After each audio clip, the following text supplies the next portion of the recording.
So I do want to take a moment just to welcome you on behalf of the UNC Asheville Career Center to our second career panel of the year. This is our international career panel. We've been coordinating, as some of you may know, these panels for 5 years now, and each semester we choose topics that are based on the academic curriculum here at UNC Asheville. So we are delighted that you are here and hope that you'll come out for future career panels. Next semester we're doing nonprofit careers and women in wellness as well. So our main goal is to connect the world of work to the academic curriculum. And tonight we're specifically hopefully going to answer some of your questions about international careers. We've had lots of co-sponsors for the events, different departments, our classics department, religious studies, political science, international studies, interdisciplinary studies, foreign languages, our study abroad, study away office, great opportunity for our students to get connected with studying abroad, and also our International Student Association. And today we have, we're very privileged to have 4 really knowledgeable panelists on our panel. And I also just want to take a moment to introduce our co-moderators. Before I do that, I do want to encourage folks, we are going to have question and answers throughout the program, and I will come around with the microphone. So after each question or two, we'll have a moment where you can ask questions. So be thinking as you go along about that as well, what you would like to ask. So tonight we have Dr. Sophie Mills, the professor and chair of the Classics Department, and also Dr. Catherine Zubko she's an assistant professor in the Religious Studies Department. So thank you.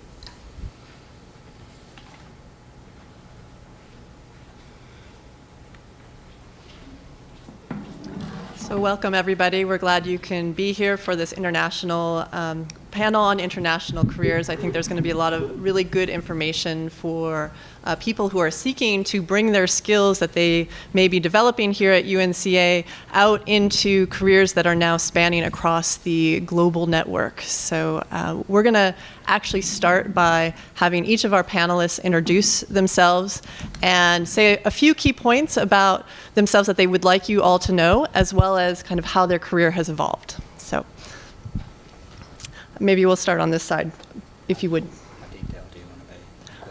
Quick. Just a few minutes would be great. Okay. Good afternoon. I'm Chuck Wood. I'm the Vice President of Human Resources at Volvo Construction Equipment North America. I'm going to be quick but detailed. The purpose of the detail is to so you understand that you don't have to have life all figured out right now. I've been through some twists and turns in my life and ended up where I am. And when I tell you the starting point, you'll go, how did he end up there? So I want you just to understand from my intro that you don't have to have it all figured out. I was an engineering type in high school, and I won the Georgia Science and Engineering Fair with another partner of mine a couple of times, and thought I was on my way to Georgia Tech to be an electrical engineer. I got a scholarship to the University of Georgia, and everything changed because of that scholarship. It was a full ride. I went to Georgia, and I had no idea what I wanted to do when I went there. I ended up going into accounting, and I had a lot of fun at Georgia. Didn't do that well, even though I was very smart. I was the #1 male high school graduate in a class of about 500 in Georgia, where I was from.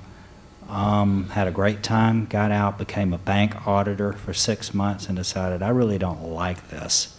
Didn't pay that well, plus I didn't like being a bank auditor. So I went back to the University of Georgia and redeemed myself and got my master's in accounting, and had I think all A's and 1 B sort of thing throughout the graduate program. I got 6 offers from 8 of the big international accounting firms, and went to work for Peat Marwick Mitchell, which is now KPMG, in their audit department. One of my clients, after 4 years, decided they wanted to hire me. The Rank organization. You don't recognize the name probably, but you will recognize a lot of the companies that they owned. They needed a corporate controller, and I happened to be their auditor, and I happened to be in the right place at the right time. I joined Rank, a British company. This was my intro to the international world. Shortly thereafter, we acquired all the Hard Rock cafes. Talk about an interesting business to own. Going in the Hard Rocks and getting to eat for free was kind of neat. We owned Universal Studios in Florida. We were in the entertainment business. We owned Deluxe Laboratories. We bought that company while I was at Rank. And you've all seen probably Color by Deluxe at the end of a movie. Talk about an interesting business out in Hollywood to go visit and have Kevin Bacon's little kid come up to you at breakfast and talk to you, and you go, wow, this is kind of neat being around all these neat people. And then after about 8 years there, I get a call from a headhunter in Chicago. I was at work telling me about this great job in Asheville. And the irony of it was that they couldn't find anyone that wanted to move to Asheville. Can you believe that? I mean, that was sort of the culture of my company back then. You know, the uppity type didn't want to move here. And so I ended up on an airplane coming here, then going for a job interview in Brussels, and I've been at this company for 15 years now. And I started out on the accounting side, and I decided that I really enjoyed the people side of the business, changing the culture of the company, which is really hard and tricky. And I got my senior professional in human resources and my global professional in human resources just a year ago, and I'm 51 this year. The point there is you never quit learning. And I was taking a test last year, a very difficult test. So I want everybody to know that you don't have to have it figured out now, and that you never quit learning rather. That was kind of long, but there was a reason for the detail. Oh, okay. Princess? Hi. Yes, my name is Princess Small. My life story is not so interesting, I think. But, in my description, I'm mostly from Charlotte, North Carolina. I graduated from Providence Senior High School, which is like the school in Charlotte. And so we all went to UNC Chapel Hill. And I was determined to be pre-med. I was always pretty good at science, and I was interested in medicine, and so I went in, and chemistry kicked my butt, and so I was like, okay. I kept trying. I was like, all right, maybe this isn't it. And one day I took Anthropology 101, and I really enjoyed it. I learned that my mind really wanted to dip into many different fields. So that's what I did. I graduated with honors in anthropology. But along the way, I took many Asian studies courses by accident. I've been interested in Japanese culture for a long time, and yes, it started with anime. And so I got in cahoots with one of the associate professors in Asian studies, Jan Bardsley, and she pretty much coached me. Even though I was officially an anthropology major, I was unofficially an Asian studies major. And so through that, and also doing other things outside of school, like teaching adult ESL in the evenings and volunteering at the local schools and their after-school programs. And whenever Professor Bardsley said, hey, there's a speaker coming in, I would be like, oh, yes, I'll go. I was able to get, her favor, and of course her friendship too. We're still good friends. And then one day she mentioned something called the JET program. I was like, sounds interesting. But before that, she had her first pilot study abroad program. She designed it, study in Kyoto for about a month, and during the summer. And of course, I'll go. So I went, and it was a great success, and we all had fun. And of course, after the program, you can do whatever you want. I toured Tokyo for a while, and So after that, she was like, yeah, okay, JET program. I'm like, all right. So I wrote my personal statement for that and, copied my diploma and all that, and I sent it in. And I got the interview. I went to DC. Actually, if you wanted to apply for the JET program, you technically should go to Atlanta. Atlanta consulate has jurisdiction over North Carolina, but I didn't even know there was a consulate in Atlanta, so I went to DC. And I had my interview, and I didn't quite pass the interview, but people drop out. So they called me, and I was like, oh, yes, okay, great, second string, awesome. So I went to Japan. It was like a month before departure, too. Like I was like, you need money to live on for a while because you don't get your paycheck immediately. So I cashed my savings bonds, and I went to Japan, and I lived in it's the city of about 250,000 people, Matsuyama, which is, Hokkaido, Honshu, Kyushu, and then there's that fourth island. No one talks about it. It's called Shikoku, and so I was there, very rural, but 250,000 people. It was all right. So I had a good time there. I got more into volunteering and, I guess, charity. Like I said in the little bio, I became the community representative, and I used that title to, we already had visits to an orphanage in our city that we would go like once in a couple weeks. But I wanted to expand it because, there's lots more. I mean, orphans are important.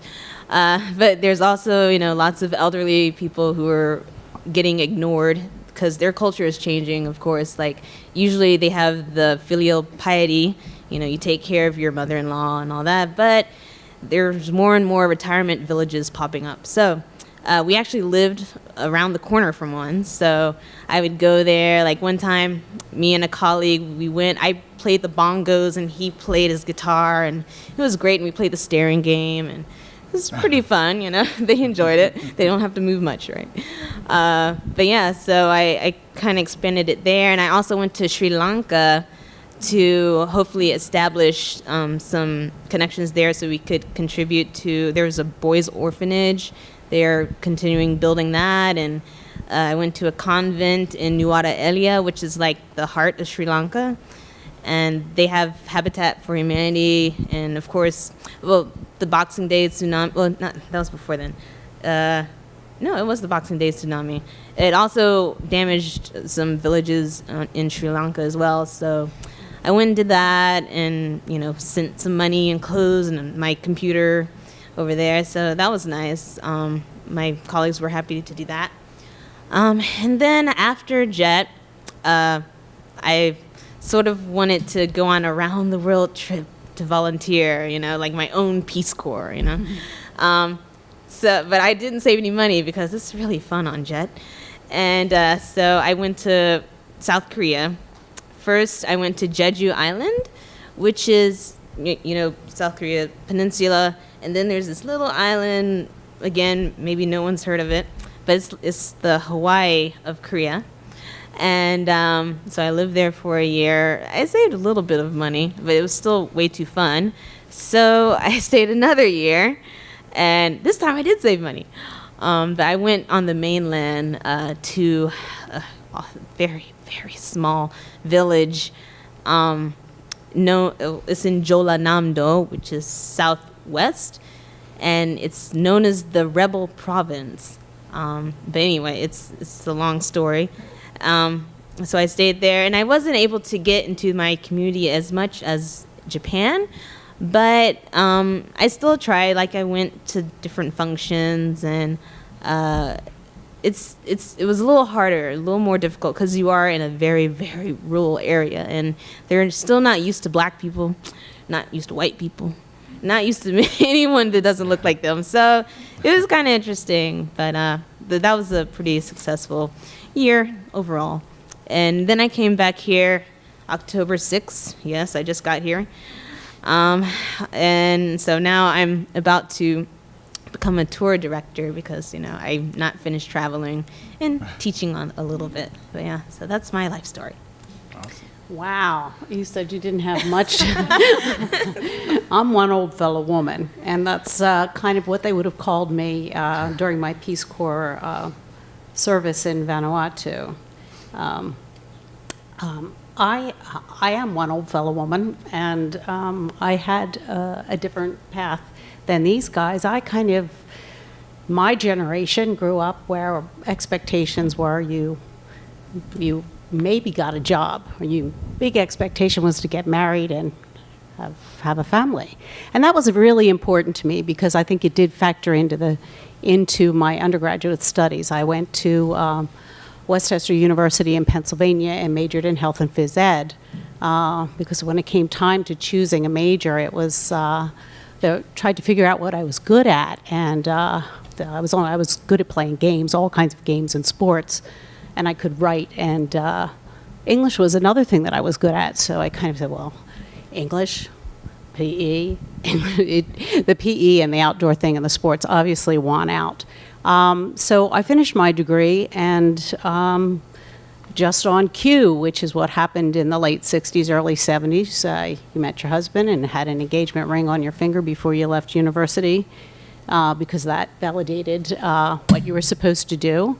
And he also was a teacher.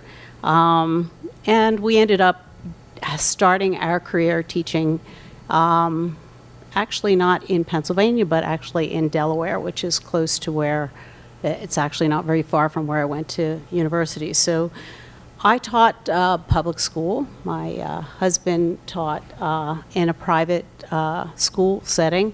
So it was really interesting as our careers developed, looking at two different kinds of systems that educated youth from pre-K through senior high school. And about 5 or 6 years into my teaching career, it was time to have a family because that was what it was about for me. And that was important.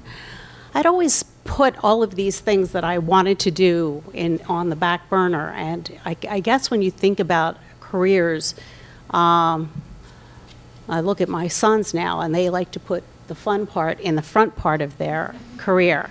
I kind of did things differently. I did what was expected of me in our generation, and I think you guys are lucky that that the culture's actually changed, and we really want you to find your passion and not just have to go to work and earn a living. Well, we all have to do that, but that it's important if you can combine the two. So I taught for 25 years, coached a lot of sports, and taught in the public schools, raised my sons. They went off to college and university, and as I was getting towards the end of my teaching career, we did a fair amount of traveling when we could afford it as a family within the U.S. and occasionally trips to wherever. Once in a while, we had one fabulous trip that we were able to squeeze in to Europe. I didn't do that much international travel, but it was something I always wanted to do. But my career as a teacher was challenging because many of the youth that I worked with in inner city Wilmington and the suburbs really struggled with school and the challenges of education. So we had a lot of at-risk students. I was pretty active in that, and so when there was a lot of administrative chaos in our building and principals left and so on, they asked me to act as assistant principal for a year. So I stood in as an assistant principal helping to deal with student discipline. And that was very challenging for me. I did it the first year, and then they encouraged me to do it a second year, and by the time I'd finished it the second year, I decided I must have been on drugs when I agreed to do that, because what I loved about my teaching job was dealing with the students and teaching and kids that really wanted to be there, and I didn't have any difficulty dealing with the kids at risk that struggled, except that there were often no resources to help them get through the and cope with the problems they had. So that was it was interesting. So I retired after 25 years of teaching. I had and went off and did a bunch of sailing that I'd always wanted to do, and then I just decided, you know, I've really been so fortunate in my life. I just really need to give back. And always in the back of my mind, the idea of Peace Corps was there. So my sons were raised, my husband had moved in a different direction, and I had time in my life to put in Peace Corps. So when we think about careers, Peace Corps is just a piece of some of your careers. It can provide amazing experiences and opportunities that you take with you the rest of your life, either before your career, after your career. And I had the fortunate experience of being able to finally do it at the end of my career, not the end of my career. So I came back from the South Pacific in Vanuatu last November, just about this time of year, and had such an amazing experience that I thought, gee, I would really like to tell people my story and encourage them to take a look at that big commitment and just see if it doesn't fit into their life somewhere. It was so I applied for this recruiting job, and I've just gotten this territory down here in Western North Carolina, and I can't tell you how charming Asheville is. It's a sweet little gem, so I'll pass that word along. I really appreciate you having me here. So I hope you have some good questions for me. Thanks. Hi, I'm Bruce Ammerman, and I think what we're supposed to be saying is a few words what we think you need to know about us, or what you need to know about me. And I think the most important thing is that I am not a recruiter. I am a retired Foreign Service officer with the U.S. Department of State. So I can say anything I want because I'm not getting a paycheck, one way or the other. No ill will implied there or anything. And I want to. I guess my reason for saying that is not just to kind of start with a little bit of a ha-ha, but because I feel very strongly that a Foreign Service career is very definitely not for everybody, and it has real drawbacks and disadvantages, as well as lots of advantages and wonderful things about it. But I think that the best way to go further with that is to get questions, because I figure you're here today either because you want to know something about something related to living and working outside of this country, or you just wandered in because the weather's so terrible outside. So I'm actually going to stop right there and give it back to the moderators.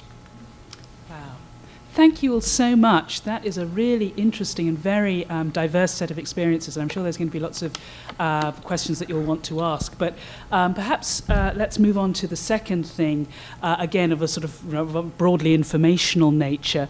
And I'd like all the panelists to describe their individual organizations that they're currently with, the mission of the organization, and if there are any internship or fellowship opportunities within the organization. I know that would be really helpful information for people coming up to looking for a job. So let's start from this end of the room, so you're back on.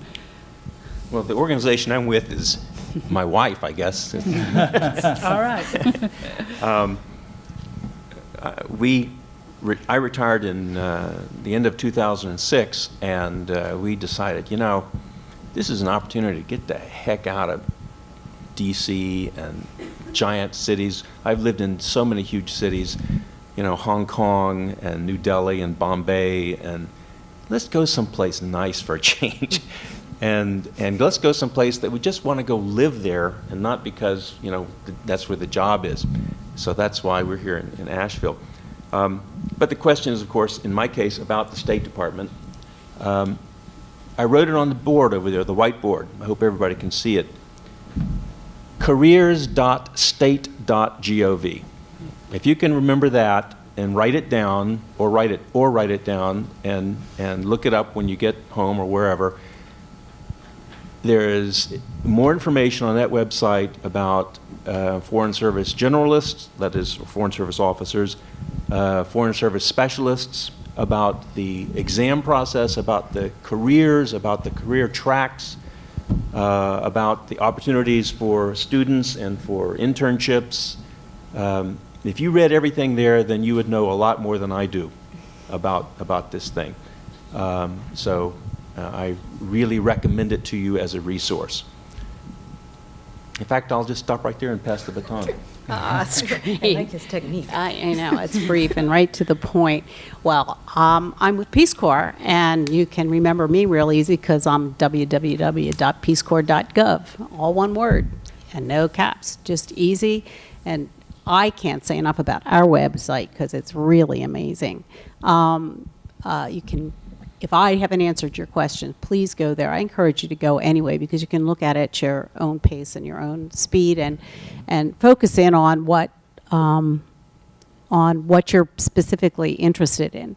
The Peace Corps mission, if you're not aware of it, Peace Corps was started in 1961 by JFK with a whole feeling of change and how ask not what you can do for your what not my country can what my I've got it tongue-tied right now.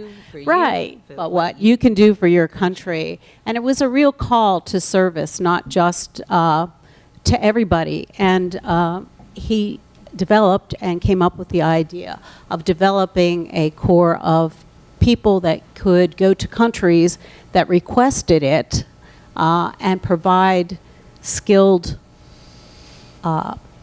and knowledgeable people to countries that needed help developing and sustaining their development. So that's our first mission, is to provide skilled personnel to countries who request us. The second mission of Peace Corps is really cultural, and it's for us to take our American culture and to share it in a foreign environment. And the third goal is really important, and it's for us to bring back the cultures that we've lived and learned in those communities and host families and host countries and come back and share them in the U.S.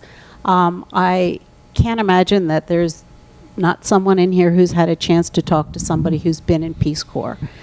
My older sister went into Peace Corps back in the 60s, in the late 60s, when it first at its very beginning, and Peace Corps has grown and evolved over the years, but the mission of Peace Corps has really not changed.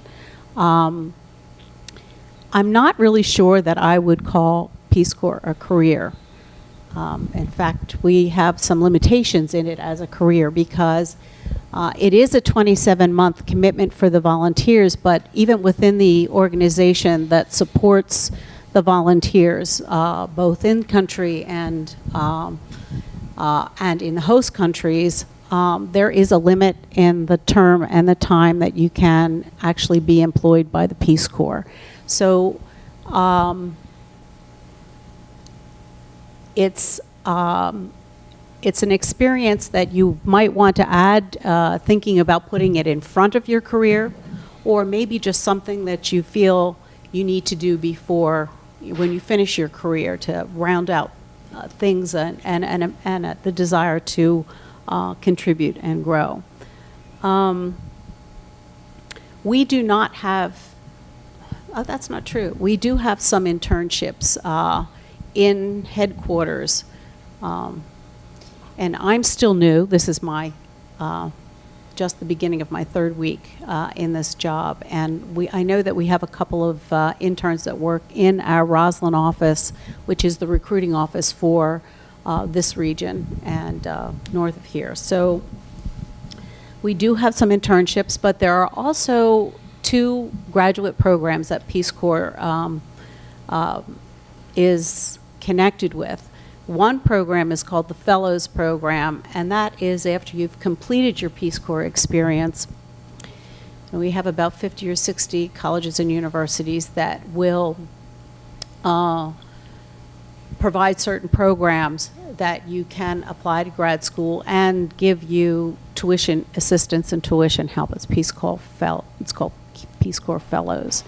The other graduate program we have is a Master's International, and that's where Peace Corps is actually works with these college and universities, and you will do a year of graduate study here, and then apply your skills and knowledge that you've gained in that first year of your master's program at your post in host country. And that requires actually going through being accepted into Peace Corps as well as being accepted into the university. And you do it vice versa. You get accepted into that Master's International program first, and then you apply to Peace Corps, and you do it separate.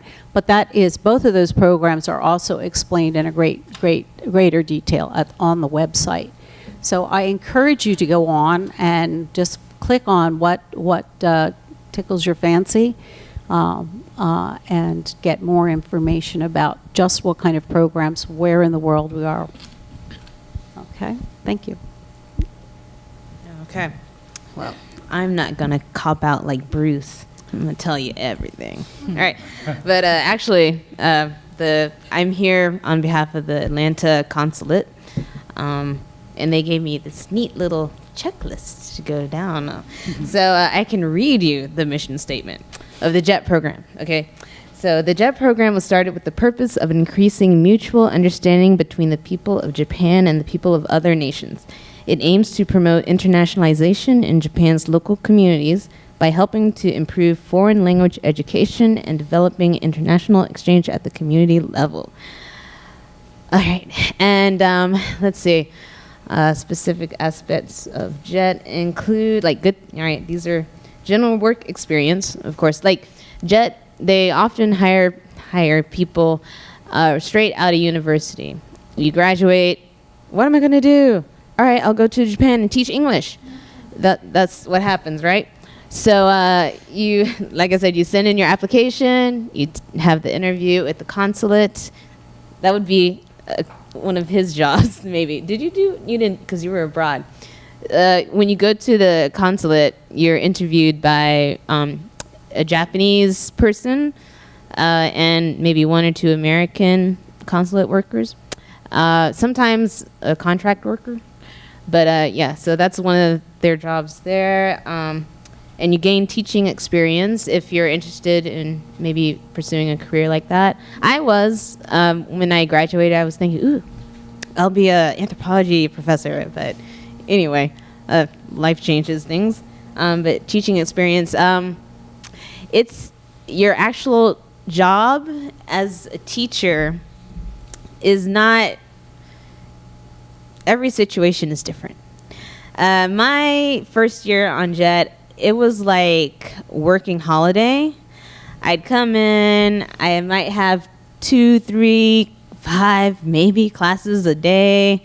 And the rest of the time, I sit at my desk, study Japanese, read a book, do whatever else I could find to do. And a friend of mine, she worked right up the street, but she was in every single English class they had. And she was, writing the lesson plans and executing the lesson plans. And some people you're supposed to team teach. You and a Japanese person, a teacher. Sometimes Japanese teachers just in la la land, and you gotta take care of like 30 students. Every situation is different. But hey, that looks good on a resume. If you had to take over your class, awesome, great.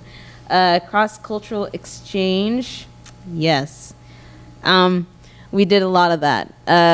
We had sometimes they had international fairs or something, and we would set up a booth and we'd make traditional American or Kiwi or Australian or English, because actually the JET program hires from the UK, Canada, Australia, New Zealand, South Africa, Ireland. So as long as the official language is English, well, yeah, they'll hire from that country. So yeah, you get to meet people from all over, and of course they've also been all over the world, because usually they are also interested in travel. Taking in the culture, yes. There's a lot of taking in the culture. You can learn different, activities. I did gosh, I forgot the name of it. I did calligraphy. And some friends did taiko, that's the drums. Some friends did ikebana, which is flower arranging. Some friends, I also did shorinji kempo, that's a martial art.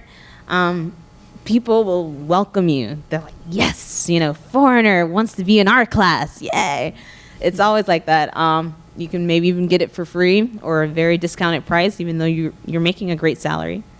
Community involvement, like I said, lots of chances for that if you just apply yourself. Monetary compensation, okay, yes. It's in yen is 3.6 million, which is maybe 34,000 a year. And yes, you can it depends on your loans, of course, but it's a very wise thing to send some money home and start paying off your college loans. But you can also have lots of fun. Like I traveled, like I said, to Sri Lanka, but other places, that's what many people do. Oh, great vacation. You get like 20 days paid vacation a year. Yeah. And of course, lots of national holidays. Japan is maybe, I don't know, I guess like Europe. Their population is shrinking. And one of the government's initiatives is to give people more time off. So if, yes. So if a holiday lands on a Saturday or Sunday, you get Monday. It's awesome. Travel, yep. A great gateway to other Asian countries. Language acquisition, yes. It's some people. I was kind of in the suburb of the city, and we were isolated. They built a property just for the Jets, and so we were each other's neighbors. But a friend of mine, she was in the Inaka, which is the countryside, rice paddies as far as the eye can see. And she really had to learn some Japanese to survive. There are some people, I don't know how they do it. I don't know how other people tolerate them, but they don't learn Japanese at all. And it happens. But you can definitely learn the language. Alumni Association. JET program is extremely supportive of their participants. Extremely. Like, we have conferences every year. There's a million orientations you have to go through just to get to your house. But yes, it's a very supportive organization. And of course, it's sponsored by the Japanese government. It's the American consulate recruits them, but after that, it's up to you and your own board of education. But there's the JET Association, National Jet Association, and they're the ones that keep an eye on each other and help you when you're coming in and when you're leaving. Yes, many resources to help you transition once you're in Japan. Not to mention other JET participants who are already there. Great networking on the international level. Yes. Also, when I left Japan, we had one final conference where they had people, actually they had Toyota, they didn't have Volvo. They had Toyota come in. They had some Foreign Service officers and probably someone from the Peace Corps.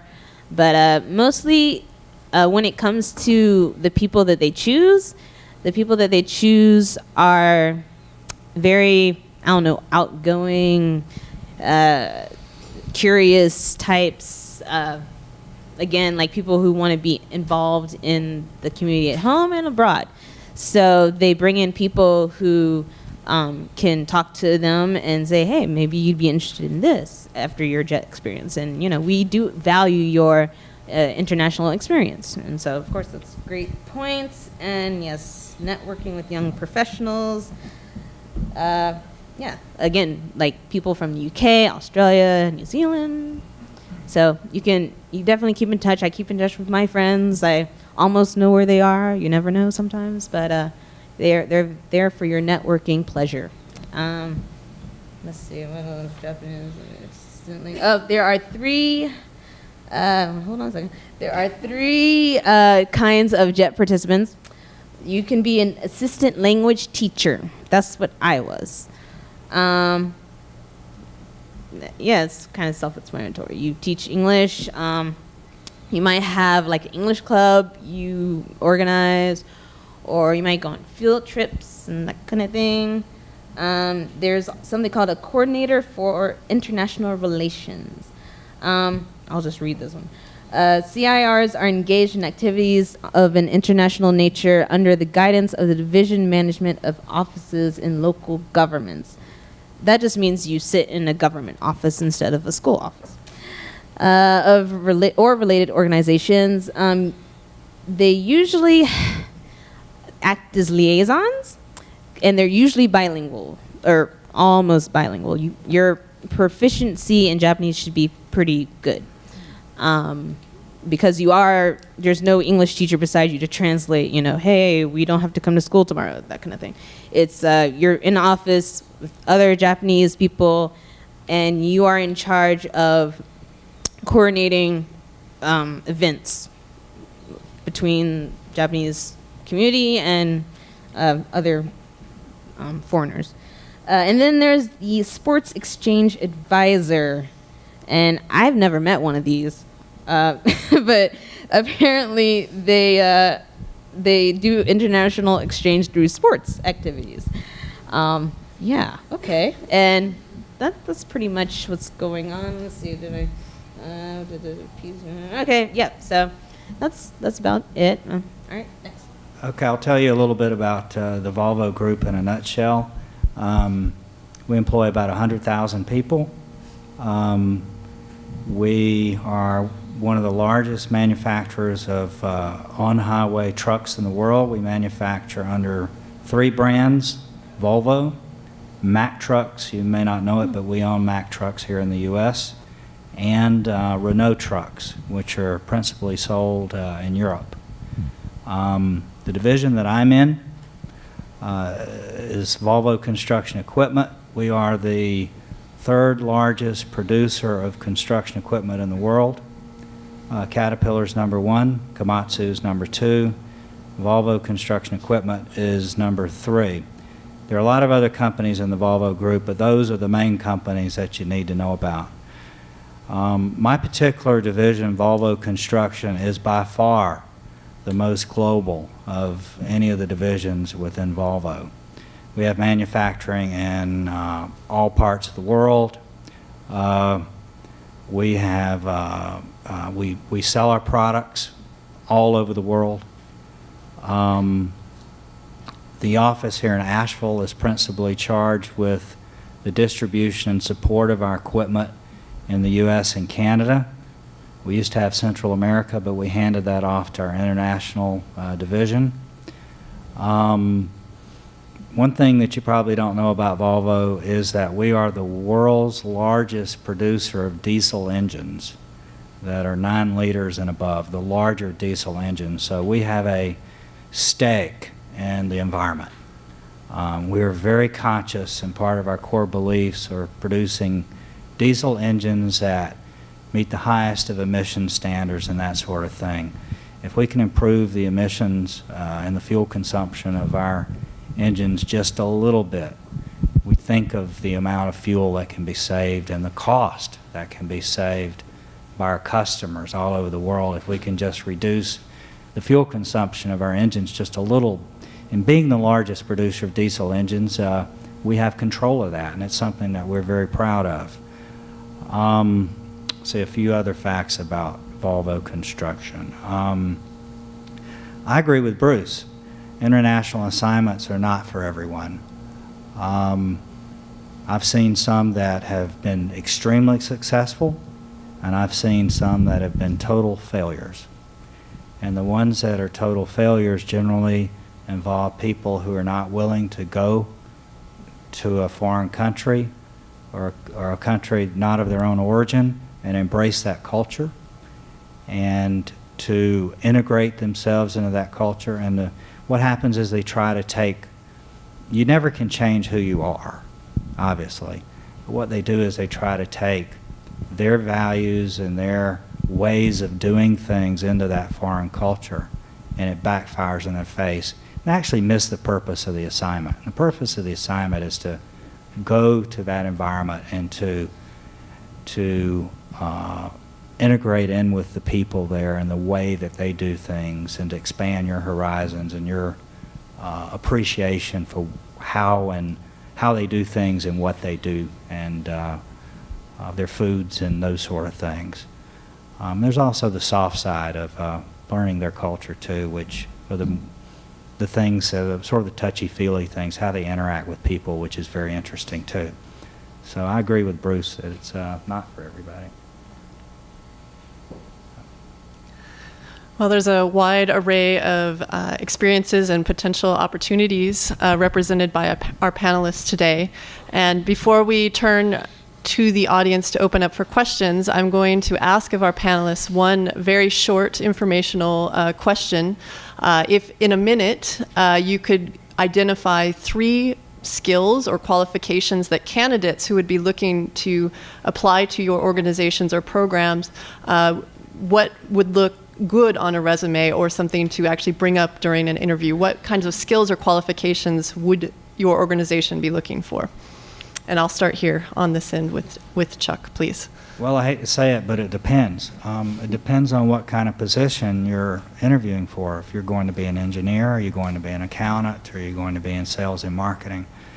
Generally speaking, I like a liberal arts background in there somewhere. It's great because you can see so many different things from different angles, and you're not sort of pigeonholed.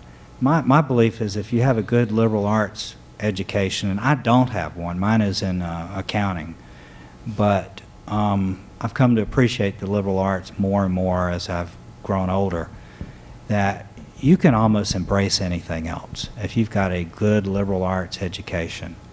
Now, some people may disagree with me, but that's my feeling, and I feel that the best leaders out there tend to be those that have a broader background than those that have a more narrow background. Yes, what he said.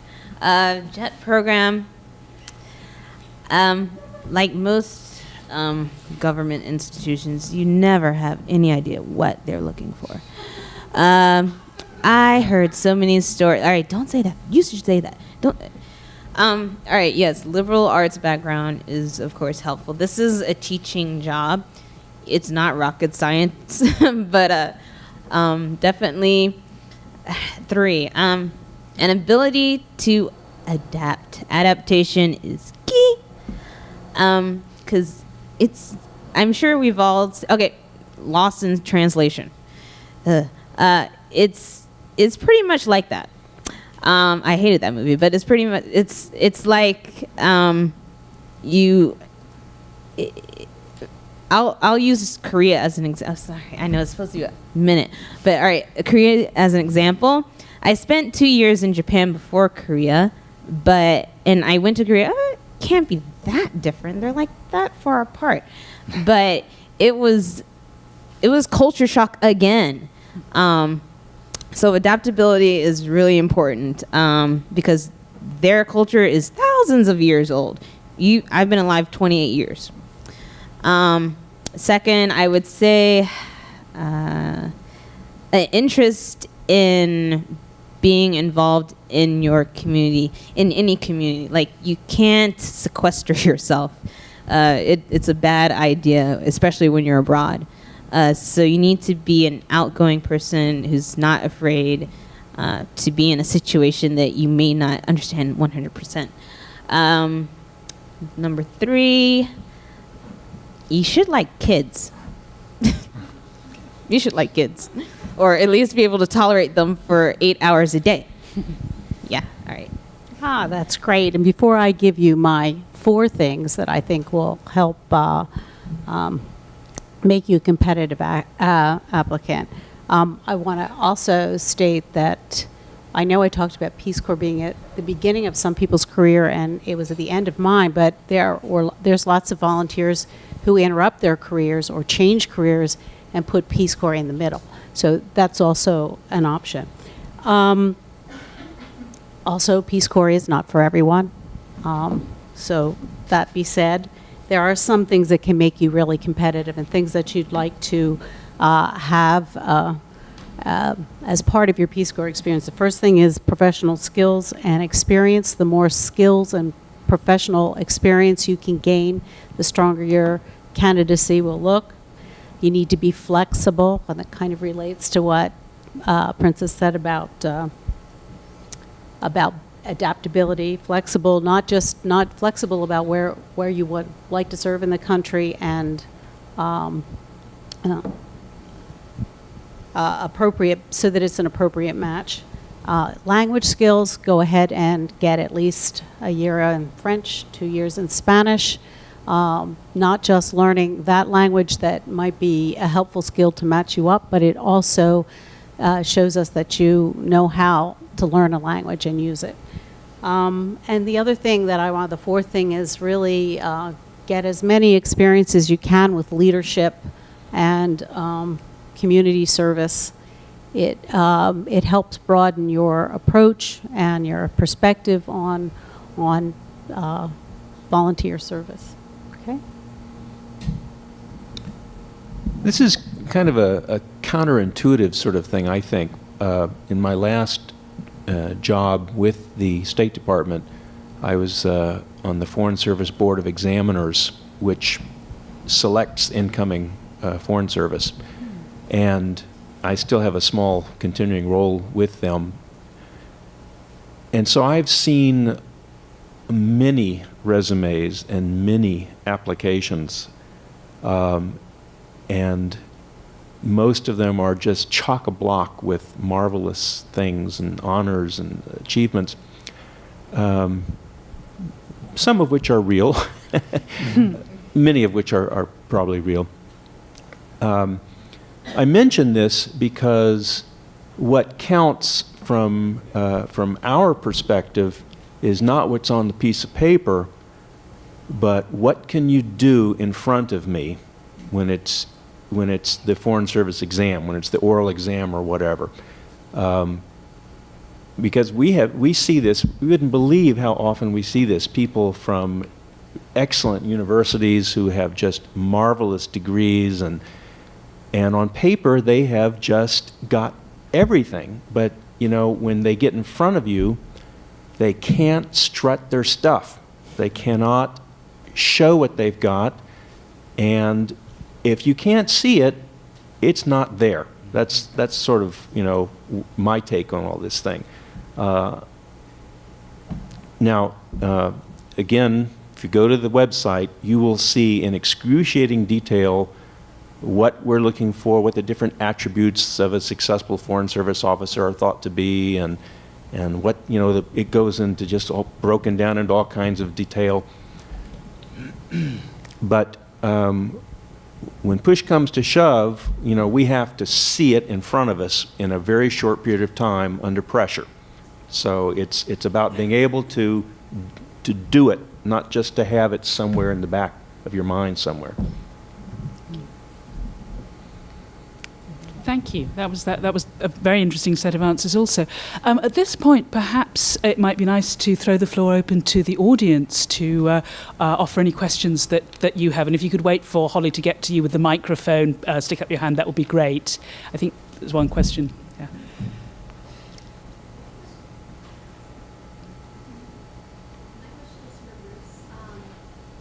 Is that thing on?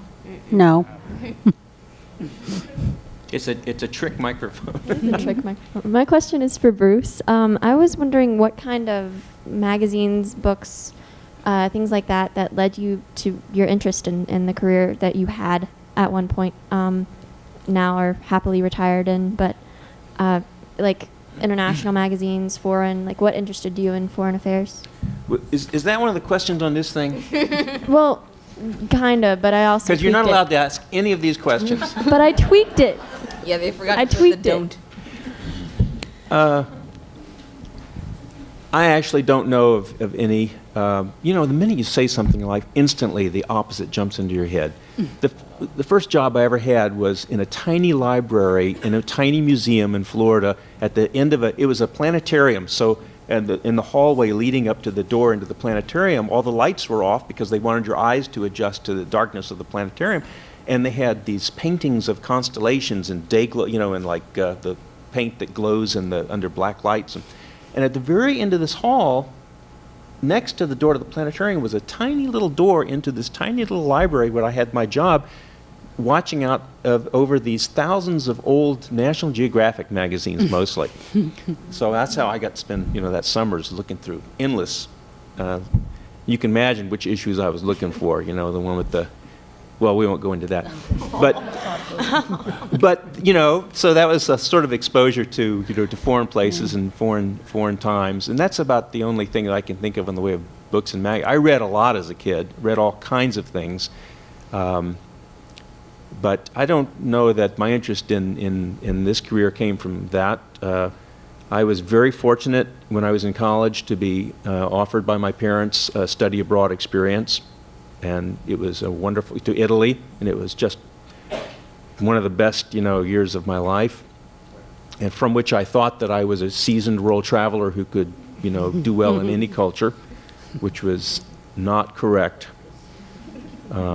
Which, you know, and as a result of that, I became a Peace Corps failee. I entered the Peace Corps, and I was in Iran in 1974 for 2.5 months, and had just a terrible, terrible time. I was sick. I hated it. I was lonely. My students threw rocks at me. There were no women anywhere. There were these tent-shaped things, and literally appeared to be in tents, moving around. But you know, I don't know if there are women under those tents. Could be. And at the end of that time, you know, I said, I just cannot spend 2 years of my life doing this. I cannot. And so I didn't sign on the dotted line at the end of that time. At the end of your training.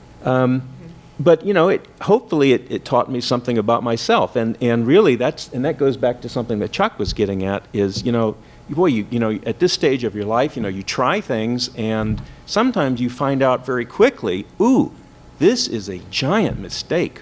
You know, ooh, this is a wrong direction for me. I've got to go find out what else is a different direction that's going to work out better.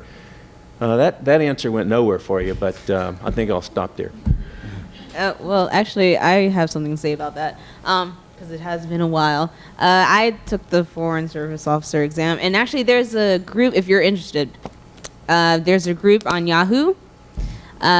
It's called, well, I forgot what the URL would be, but if you search FSOE, because they changed it to, yeah, it used to be test, right? Or maybe now it's test. But anyway, you can search for... FSOT is for the written test. Right, okay. Because they changed the name or something recently. That's to keep you guys confused. Yeah, exactly. But yeah, so visit the Yahoo groups. There's plenty of people there who've passed and who are studying. Also, the two publications that you'll hear all the time, Economist and New York Times. I don't know why New York Times. Economist. Read The Economist. Read New York Times. There's also the Council of Foreign Relations. They put out a magazine called Foreign Affairs. Read that. But yeah, pretty much, and study the Constitution. Any more questions before we move on? I think there's one here. This question is for Bruce. I would like, I've gotten a lot of differing opinions on paths toward a career in foreign relations, which is kind of where I guess my interests are leading me to. What is the best, what are the usual, nowadays, some of the best career paths, some of the best educational paths that go toward a foreign relations career? Well, of course, a foreign relations career doesn't have to be lived overseas. So I'm not clear whether you're talking about a a career that is mostly lived overseas or just a career in foreign relations. I mean, you can be an academic in the U.S., you can work for the State Department in the civil service and spend your whole life, in Washington, and have be very deeply involved in policy so maybe I need a little bit more clarification from you about what kind of foreign relations. Policy, like policy administration, and I guess that's what I'm kind of aiming for a little bit. Well, I think that's a little hard to answer, but I can only answer it from my own perspective of working for the State Department. There are 5 career tracks in the Foreign Service, some of which tend to be more involved in policy matters than others, depending on what you mean by policy. Political officers are more often engaged in policy issues than, for example, management officers. But all career tracks, from time to time, are and particularly at higher levels, as they move up in their careers, are engaged in helping to decide things that determines future policy about different kinds of things in different places.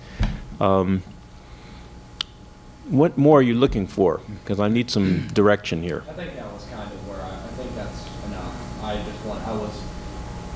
guess I just really wanted just an understanding of whether or not, I guess in the Foreign Service, is where you can go in the Foreign Service. Well, I know you don't mean where you can go geographically, because you can go all kinds of places geographically. Yes, At the highest levels, you're going to need to be a political appointee, really, because that's how our system works for most jobs. I mean, if you look at the Secretary of State, that's never a career person, for example. So I'd say go into politics. That's only a semi-serious answer. It's fine. Yes, that gentleman there. I have 2 questions. The first is for Chuck. Are North American sales run out of your office? They are, yeah, Okay. for the U.S. and Canada. Okay, and the second question is for Princess. You mentioned Foreign Affairs magazine. I subscribe to that. But you mentioned the New York Times. To me, for business development, the premier newspaper is the Wall Street Journal. Is it because there's more of a liberal intent? Yeah, well, that was in relation to the exam. But I came into this, I took the exam last year, like April or something. But yeah, just whenever I did research, I'm pretty sure it was New York Times. It was always Economist, New York Times. But of course, any way you can, learn about the world and how it works and random economics and geography. Geography. A good software would be online. There's something called Shepherd Software. It's for kids, but I learned like all the countries in Africa. So, there's that. But yeah, it's definitely a liberal arts education for it to study for the FSOT. But yeah, sure, why not? Could I please speak to that as well? This is actually also an add-on to the answer I was thinking about to the other question about publications and stuff like that. I got some very good advice, I think, a long time ago from somebody. This was after I failed the written test the first time I took it. Failed it by 1 point. Can you imagine that? And at that time it was given once a year. What a drag that was. But at some point, somebody gave me some good advice, which I followed, and which I think helped me quite a bit. And it's deceptive because it sounds like it's very easy to do, but it's not. And this was what it was. Every day, and that's hard enough, you get a good newspaper, and it doesn't matter which one it is. Whether it's the New York Times, the LA Times, the Washington Post, but a good big newspaper. And you lay it out on the table in front of you, and you start reading in the upper left-hand corner of the front page, and you read everything until you get to the lower right-hand corner of the last page. Why would you do that? Doesn't that sound like a colossal waste of time? It's not, and here's why. When we go through life, reading newspapers, magazines, watching TV, browsing on the internet, we're looking for what interests us, right? And we read the things that catch our interest, and we skip over everything else. Otherwise, how would we get through the day? How would we get through life? There's not enough time to look at all that stuff. But what that means is, by jumping over all these things that don't interest us, we're just missing opportunities to fill in the gaps in our awareness and our education of what's going on around us in the world.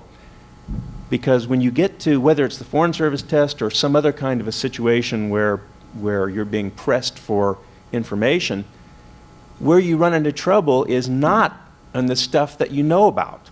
It's always on those areas where you have a huge gap in your knowledge. The first time I failed the oral exam, I did eventually get in the Foreign Service, but the first time I failed the oral exam, this is back in the old test when you're sitting down in a room for about 2 hours with two kind of scary people just asking you question after question after question. And I was doing reasonably well at answering these questions. And then finally they said, okay, well, Mr. Ammerman, would you please now tell us what causes inflation? I was telling this earlier. And it was just like in a movie. This big white cloud bank just rolled right into my head. And I could not think of a thing, not one word could I think of, to say in response to that question. If I had ever read the business section in a newspaper, whichever newspaper, if I had forced myself to become aware of some of the important things in life, like inflation, I would at least have had enough information to, to start saying something, to start BSing. You can't BS without a modicum of information. So I really recommend that thing about reading the newspaper all the way through and not skipping over all the stuff that you would normally skip over. Can I skip the ads? What's that? You read like I read. I've been reading the Wall Street Journal like you read, starting from top to bottom. Oh, I only did that to get through the test. Yeah, exactly. Like I've after been that. reading for 30 years, and I can't go by on a weekly basis and not read it because I won't be informed. Yeah. You're right. You have to pick a big city newspaper. You're absolutely right. Thank you. I think there will be other opportunities for questions. Perhaps we'll turn back to asking our panel a few more bits of their own experience.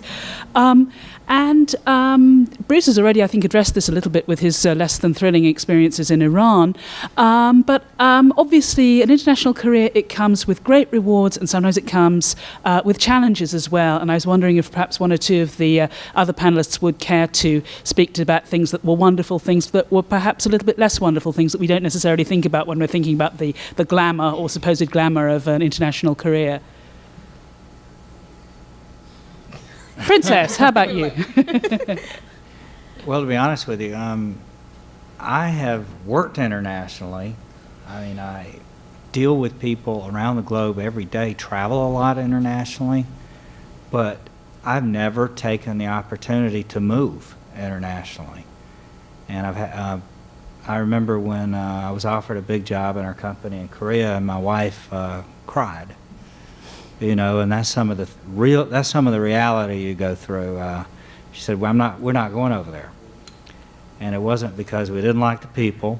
She just didn't want to go to Korea. She wanted to stay here in North Carolina. And there's nothing wrong with that. Different people value different things, and that's okay. However, as my kids go to college, I have opportunities to go to her head office in Brussels, and she's a little bit more open to that. It's kind of like going to New York, I guess, But that's more for me. I mean, everybody has their own preferences about where they want to live and what they'll accept and what they won't accept. But I have a feeling that will be where I go next. Asheville, though, is always my home, and I'll keep my home here, and have me a nice little place downtown Brussels, near the Grand Place or something, and probably take an assignment in our head office, probably in the next 2 or 3 years, I suspect. I want to hear about the Peace Corps. Something that was really challenging. There were challenges on different levels. There were challenges that developed for me personally, and that had to do not just with adjusting to the culture. Part of my personal challenge came from my naive understanding of what's involved with development. Somehow, I probably didn't prepare myself enough for understanding just how complicated development is in countries that have survived colonialism from the Brits and the French and the Spanish. It's very complicated. You kept thinking, why money just doesn't solve those problems. You know, here's a small, I served in Vanuatu, which was in the South Pacific, 83 islands with about 300,000 people total spread out over those islands, speaking 120 some languages. They'd been colonialized by the French and the English and had gained their independence about 25 years ago, and really struggled to keep their culture, provide sustainable income, and it was just far more complicated than I ever realized. So one of my personal challenges was taking a look at my desire to make a difference and have an impact and leave some kind of a footprint after I was gone, was always there. You end up talking to yourself and saying that you need to be satisfied with the small victories and those sweet letters that come from the one student that learned to read because you spent the time to do that with them. They counterweighed the challenges and the frustrations of dealing with the complexity of what it's like working in a developing country. I can go on. Challenges where the culture really made it difficult to see for people to live and stay healthy, to watch people, women die of breast cancer because they believe in witchcraft and they believe that's going to cure, and their distrust of American and Western medicines. So those kinds of challenges are part of your experiences. You take those with you forever. Sometimes you can have an impact in making a difference, and sometimes you just have to leave that for the next generation of volunteers. So. That's great. I think one last question for the panelists would be if anybody would like to address a comment about future trends you might be seeing in the international, kind of people going into international business or global careers, where you think those trends might be going. And after this, we'll again open up to the floor for questions.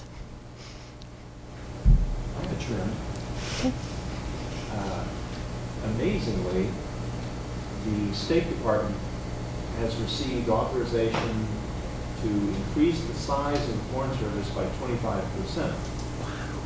This really is very significant, and it means that they will be hiring basically at twice the normal rate for the next couple of years at least. So if you're interested in applying or seeking to become a Foreign Service member, now would be a good time, just from a strictly kind of statistical point of view. Now, the real numbers are not that big. We're still only talking, normally they hire about 400 a year. So it's like 20,000 people take the written test, and they hire about 400 people. But doubling that is still about 800, 900 people a year. but, that's a 100% increase nevertheless. Peace Corps is also seeing, nothing's official because so much of it depends on budgetary passing of budgets and money. But President Obama really supports increasing Peace Corps volunteers, and so in-house we're gearing up to grow. Currently we have maybe 12 to 15,000 applicants a year, and we place about 4,000 out of that. So actually finish the process and get an invitation to go to country. It's pretty competitive, but we're gearing to grow, but that's unofficial. They throw money at you in Korea. Honestly, they in Korea. I'm here for the JET program, but I also worked in Korea for 2 years. But yes, they can never have enough English teachers, and the requirements are about the same as JET. And as for Japan, in the JET program, I can't really, off the top of my head, remember the percentage of accepted people, but man, I think when I went, maybe in Japan there were about 5,000 to 6,000 jets in Japan, and every year you can only be in it for 3 years. So there's turnover about a quarter of those people every year. But the thing about JET is that the Japanese government is expensive. We're like the best paid teachers in Japan. And so they're downsizing a little bit. They're hiring directly. That just means there's no recruitment in that sense, like through the embassy or the consulate. So pretty much it means you get the same salary, but you're probably going to be stuck in the country. They typically didn't place in Tokyo or Osaka really anyway.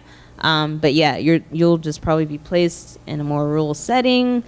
But yeah, pretty much that. In our company, we see huge growth opportunities in the BRIC countries, Brazil, Russia, India, and China, for infrastructure development and that sort of thing, which means there's tremendous opportunities for the people that work in our company. The challenge in our company is getting the people in our company to go to those places. We have lots of job openings in our company, and for various reasons, people have their favorite places to move. The Swedes like to come here. The Americans like to go to Europe. It's like pulling teeth to get somebody to go to China. Korea is a little bit different because, it feels like, to me, it feels like you're in America when you're in Seoul. Yeah. So there are opportunities, but I think the challenge is just getting people to think a little bit more openly. I know my generation is sort of closed to a lot of that. The new generation coming along, you folks in this room, for the most part, are a lot more open to moving internationally, I think, and have more of an open mind to it than a lot of the folks in my generation. I hate to generalize that way, but that's the way I feel. I'm going to tell you what I feel. So. Perhaps we could have a few more questions arising from, yes, at the back. Hey, my question is actually for Princess. I am applying for the JET program, and I have started writing my personal statement at least 6 times, and I'm having a hard time writing it. I don't know why, because it's really simple questions, like why do you want to do this? What do you think you'll take away from it? But something about it is, it's hard for me to write it. I don't really know. It's just not flowing. And so I was just kind of wondering if you had any kind of suggestion for that, anything like that. Yeah. Well, one day I sat down and decided I was going to graduate school, and I tried to pump out my statement of purpose. I had the same problem. I can't really tell you what I wrote on my application because it was 2004. I guess it's a really intuitive thing. Like, what makes you think that, you're gonna be an asset to your school and your students? Like, what can you bring? The usual question that an employer would ask, of course, but yeah, I guess you just have to turn it around and say, all right, from their perspective, why would I be an awesome, teacher or an awesome community, foreigner or represent? That's another thing. Like, they're looking for ambassadors. That's what they use this term often too. We're ambassadors of our state and our country, and we're here to do exchange. So you can always, touch on that point. But yeah, I would say focus on how you've been involved in your community. What have you taken out of your experiences with your involvement? Yeah, kind of build on that, and good luck. Yeah, I mean, that's helpful. I don't know. I guess part of it's just because it's writing about myself in a more formal setting, so it's kind of... Right, like I hate writing about myself. I mean, look at that horrible thing I wrote. I wrote that bio. Oh, God, don't read it. But yeah, it's always difficult. But just dig in and, try to relate it and from both views, I would say. Thank you. Mm-hmm. I'll give a quick suggestion with that too. I worked with a student recently in the Career Center, and it seemed to really help her. She was having trouble. She took a tape recorder and just spoke out her ideas first. And then it seemed like after she had it recorded, she could listen to it and then put it into words. So that seemed to help her. And we can always help students and graduates with that process in the Career Center and the Writing Center too. So. I think there was a gentleman here who had a question. Yes.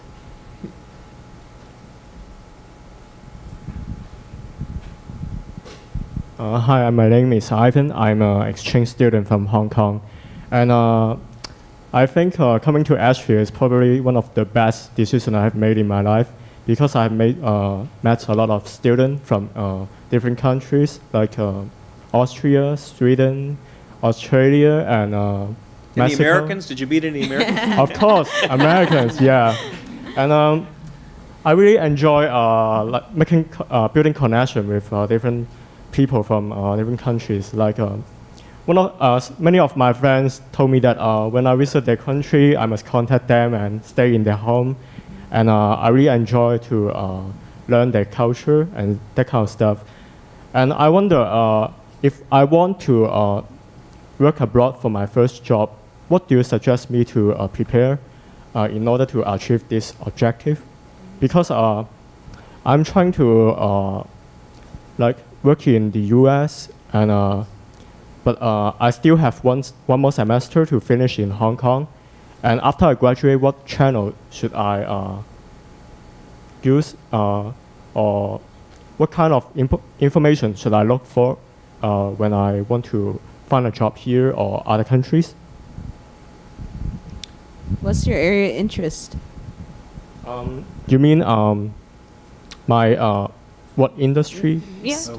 My major is information systems, and actually, when I was studying in Hong Kong, my school, I met my professor in the elevator, and he asked me a question that, "Hey Ivan, what do you think about your career?" At that time, I was totally speechless for 10 seconds, and I told him that I may want to be a certain position in the IT industry because my major is information systems. But after I came here, I think that is not so good for me to impose a limitation on me to selecting a specific position. But yes, I just want to explore more about myself by working with foreigners in other countries. Well, that sounds like a question for Chuck to me. Yeah, this might not be the most politically correct answer, but, English is the international language of corporations. generally speaking. Your English is pretty good. Thank you. Someone like yourself from Hong Kong, the way you could sell and market yourself and go really far is to work on your English even more.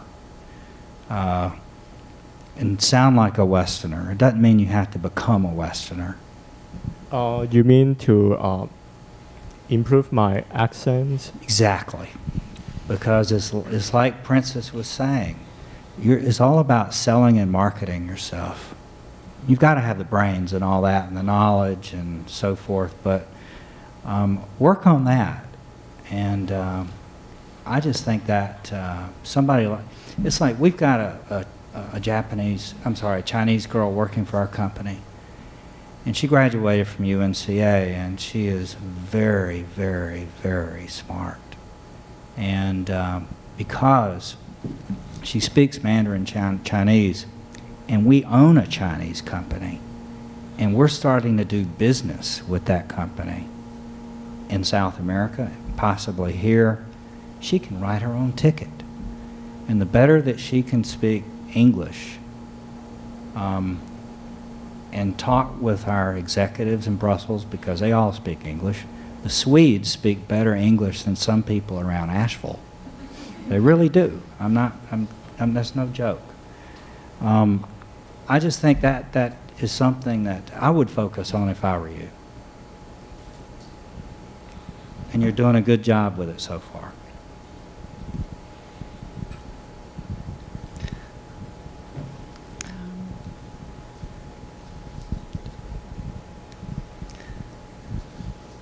I think we have time for maybe one more question, and then we probably need to then shift the conversation to a more informal setting. But one more question, please.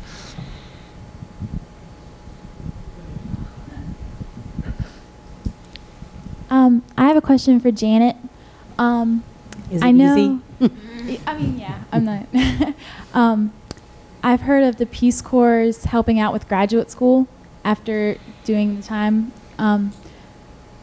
So you were talking about how the application process is, really competitive. So how does a person, who's just graduated from college with no real professional experience get accepted to something like that in order to use the Okay, experience I for hear graduate two school? questions. I hear a question about does Peace Corps help with graduate school? The one program we have, which is the Fellows Program, is after you completed your Peace Corps service, we have 50 to 60 colleges and universities that have master's programs and master's studies that either have reduced tuition and sometimes almost cover a good bit of it. It depends on the school and what kind of study you want to pursue. More information, more specific information, what schools are there and what's provided and which programs are at which universities and whether they match up to what your interests are. You can find all that out on the website, so just go to the website for that. The other question I think I heard you say is, how do I gain all of these things as an undergraduate? It's not, it's hard, but it's doable. Peace Corps really is interested first and foremost in your willingness to serve and to volunteer and be able to be flexible about where you may go, because you may not know, you may be able to narrow it down to one of the geographical regions, but I can't tell you a country, because as the process goes on, the whole process of applying to Peace Corps takes about a year. So if you're interested in joining Peace Corps and applying to Peace Corps, you should be thinking about it at least a year before you're finished your studies. How do you get those studies? Hopefully some of your undergraduate work is going to be skill-based. Look at the 6 program areas that Peace Corps has programs. We have programs in agriculture, we have programs in the environment, we have health programs, we have education programs, and there's 2 others that escape me at this time, but those look at those areas and look at the skill set. I left a bunch of these books out on the table in the front. So if you want to get a heads up on it before you get to the website, each one of our program areas are listed here. Youth and community development was the one that escaped me for the moment, and business and information technology is another one. The center of it tells you where all the countries that Peace Corps is involved in, or over 70 countries, and with 6 programs. A little bit further back in this, those programs are spelled out specifically what kind of skill set we're looking for volunteers in that. And that's where you need to maybe focus some of your coursework or some of your volunteer experience outside of school. Does that answer your question? Yeah. Thanks. Great. So I think we are just about out of time, and I'd like to take the opportunity to thank each of our panelists for sharing their wise advice and practical experiences with the audience today. Maybe a round of applause would be great.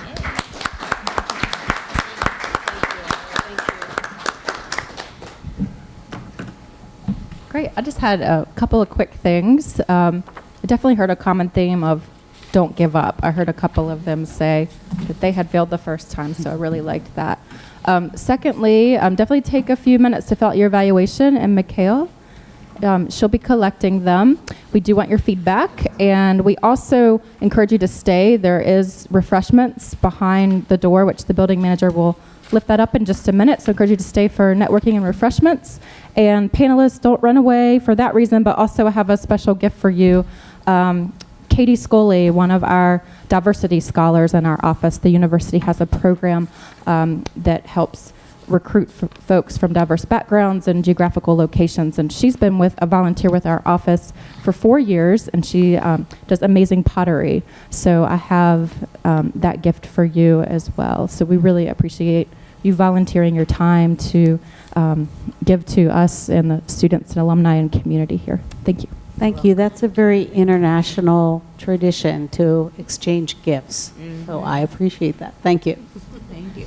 I didn't bring anything though. And I should tell you, she studied abroad in Italy, and the pottery has, she used lace that she bought while she was there in Italy to do the glazing. So She used what? a lace from Italy. Lace. Mhm. You'll see it when I'll bring the pottery out, and you'll see. Great. Yeah, great. Terrific.